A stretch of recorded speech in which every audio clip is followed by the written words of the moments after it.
Welcome to my channel. This is Joy from She Speaks Too. Make sure you like, make sure you comment, and make sure you subscribe.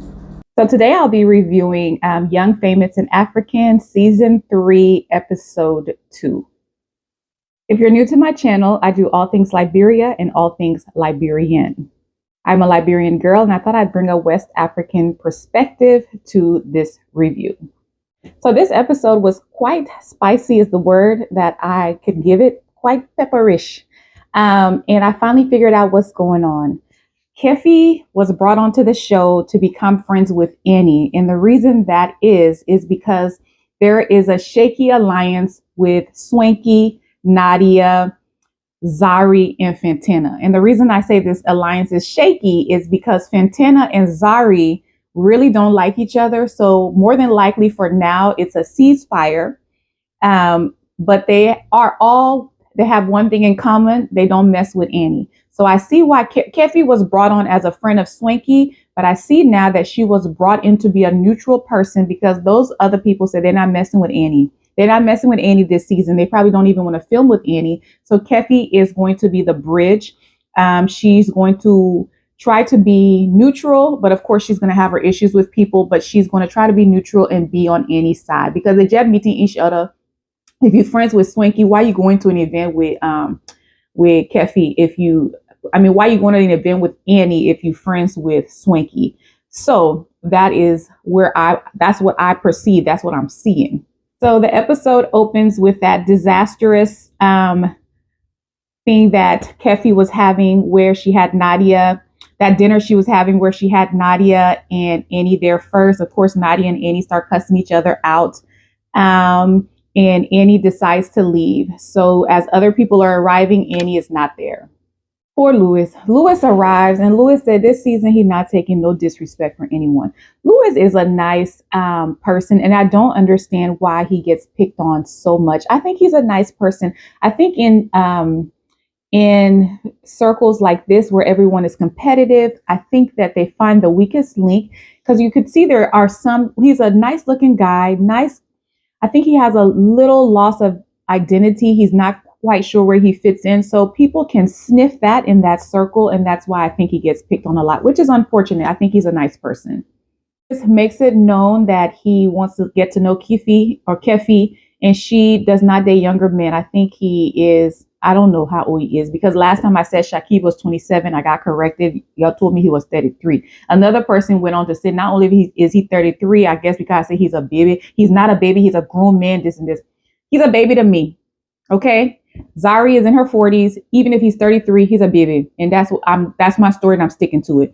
So anyway, Louis comes. Kefi says she doesn't date young boys. She likes grown men, mature men. So she doesn't date young boys, but you can tell he likes her. So Fantana comes and Nadia meets her.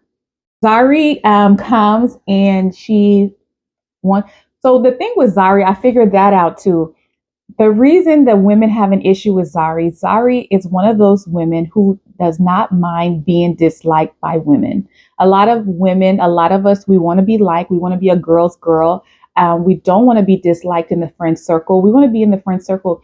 But I think what ruffles these girls' feathers is Zari has no problem being disliked. She actually will poke the bear to be disliked. And that's a strong characteristic to have, to not care. Because she comes, she says, Kefi, what was that entrance about? And let's be honest, Kefi knew what she was doing. Kefi knew what she was doing when she walked into the woman's wedding and walked in the middle. She wanted to be seen. She made an entrance. But now she has this air of me walking your wedding. What do you mean? What are you trying to say? No. Yes, you did, girl. You wanted to make an entrance and you did. Okay. So my thing would be admitted. Yes, girl, I was fabulous. I walked in your wedding. Me? Oh, I was calling Swanky. His phone was turned off. And so how did you want me to walk? You know what you were doing. It's just that Zari, the way she asks is so condescending. And she always gets a rise out of people. She knows exactly what she's doing. Like I said, Zari does not mind being disliked at all. So Naked DJ comes. I think Kaylee is there. I don't remember because Kaylee doesn't do much for the show. So Naked DJ comes and he says that Louis likes Kefi. And for some reason, Fantana gets mad. And I'll break this down too. Fantana likes Diamond.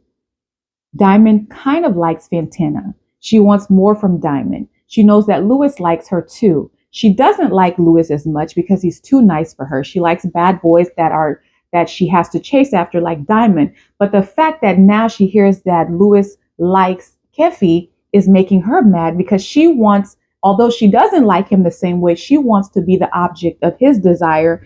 And so she starts, I don't even understand. She starts going off on Lewis. You like everyone. You don't even have a type. What's your type? They just got to be pretty. What's your business? Lewis said you're dating other people. I like other people. What's the problem? And a lot of people at the table agree. That's a valid question. You like people. I like people. What's the problem? So she starts getting the energy that she's giving is really her frustration with Diamond for not being able to commit to her. So that energy she's giving Lewis, she could never give Diamond, but that's what she's giving Lewis because once again, they think this boy is the weakest link. She actually has to be walked away from the table because she's so mad. I don't even understand. You say you don't like him. He likes you, but you find out he likes another person and it's pissing you off. I think also that this woman is vastly different from you, maybe classier. And that's making you mad because you thought you were his ultimate type. Okay. So then next scene is Zari and her husband. I, for the life of me, do not understand getting married to a woman, Shakib, the baby, getting married to a woman and not have ironed out the issues with her and her children's father. The fact that you think their relationship can somewhat be inappropriate. She doesn't say no to him. You don't know if something's going on. You want to meet him yourself. It almost is so unreasonable that I'm beginning to think that these people have already met and this is just playing out for the camera so we can see it, because it makes no sense that up until this point, Shakib and Diamond have not met. These issues have not been ironed out. So I am left to believe that these issues have been ironed out and we're just doing it for the sake of the cameras, for our benefit. It has to be. There's no way you marry a woman. After you marry a woman, then you still got to set boundaries. The whole episode is called Boundaries, Boundaries, Boundaries. So I would have to believe that even though he's a baby, and I'm going to keep calling him baby, I might even start calling him Shakib baby or baby Shakib. Baby Shakib, I know he's young, but I would hope to believe that he would not marry a woman before figuring out whether she has any kind of romantic interest in her children's father. I have to believe that. So she assures him he's going to have to meet Diamond, blah, blah, blah. So that's that. Fantana meets Diamond. He gives her some flowers. He lies to say he brought them all the way from Uganda or somewhere. He admits that he's lying. She melts like butter in his hands. I told you, this is who she wants to be with, but he's not available. So she took her aggression out on Lewis. So she melts like putty in his hands. He compliments her. She laughs like she's a schoolgirl in front of Diamond, like soft. She doesn't give him, do you have a girlfriend? Well, I heard you have a girlfriend. And he's like, no, what are you talking about, man? I don't have a girlfriend. You know, blah, blah. And that was all it took. And he was like, let's go to the house. And she was, okay, that was it. That was it. So she really likes Diamond. Even if she doesn't admit it, she wants more from him. And he's not going to give her more. You are not more special than the mother of his children, Zari, who he couldn't even commit to and cheated on all the time. That's my story and I'm sticking to it.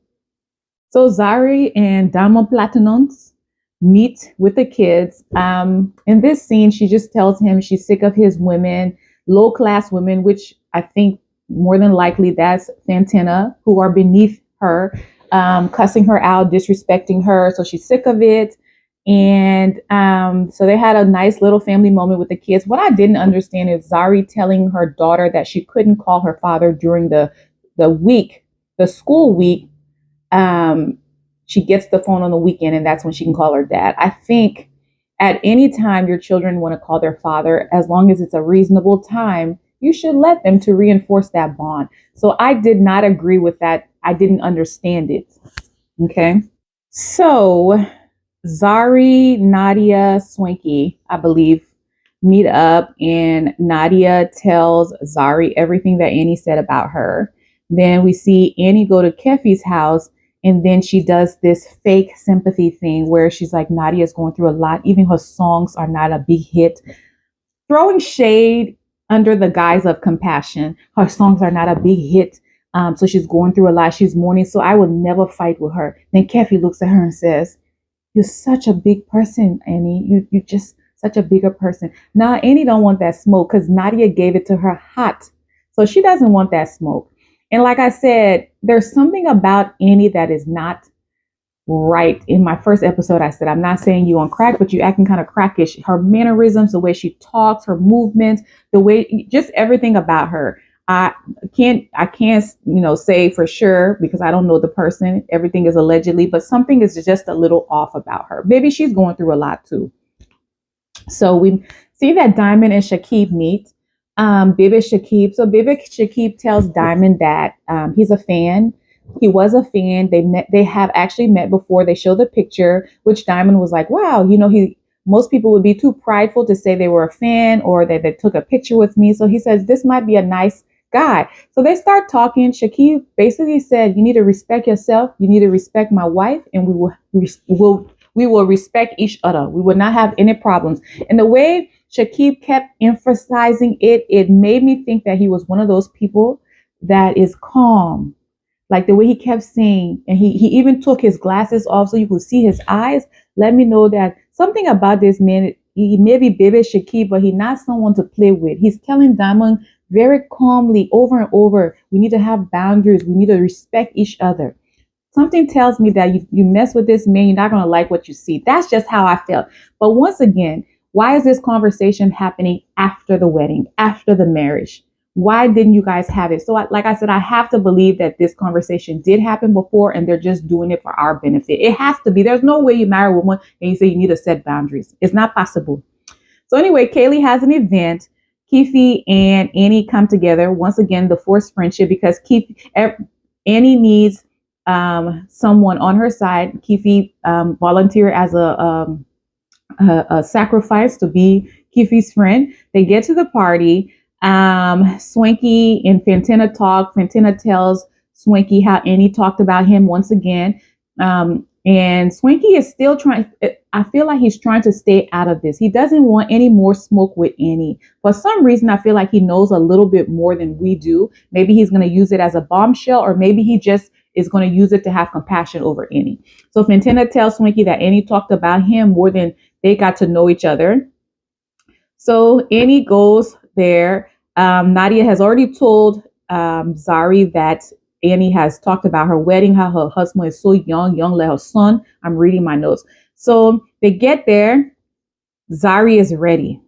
Zari says, why will you talk about my husband? She said, I'm not holding back. So, Annie gets to the thing and she hugs Swanky. She kisses Swanky and Zari's like, look at our thickness. And this is like I'm Liberian, so that's how I see it. But look at our other thickness. Swanky said, I see. My friend, I see it. So Annie says, now Zari is ready. Why will you talk about my son? They start going back and forth. Zari is not holding back. She's giving it to Annie hot. Yes, I don't care whether I like Zari, whether I like Annie. Do not come to someone's wedding and gossip about the groom, gossip about the bride with an earshot of her family. That's disrespectful. You were wrong. And I think that because Zari has been so unlikable in the past, you thought that everyone would chime in and say something. But in this instance, it looks like I said, these people have formed a shaky alliance. And I think Annie was not quite aware of it. She probably thought that Nadia and other people would join in because Zari has rubbed people the wrong way. So Keefe attempts to keep it classy. She says, can we have a moment of silence? Zari said, who died? Ma, who died? Who died for us to have a moment of silence? Keefe says, you will not talk to me that way. You will not speak to me that way. Watch it. Watch your tone. I said she was waiting for her moment. She was waiting for her moment to go off on Zari. She's been waiting to go off on Zari from the time that Zari questioned her interest at the wedding. Keefe was waiting. To watch your tone. Zari said, who? And it was actually kind of funny. Can we have a moment of silence? She said, who died? Who died yet for us to have a moment of silence? And that was the end of the episode. So join me. We will be doing, I don't know when I'll do episode 3. The way Netflix does it, I think the episodes are just all out and it's up to me to watch it and review it. It doesn't come out like a certain time every week. I think they're all out. So anyway, hope you enjoyed this review. This is Joy from She Speaks Too. Make sure you like, make sure you comment, and make sure you subscribe. And I will see you later.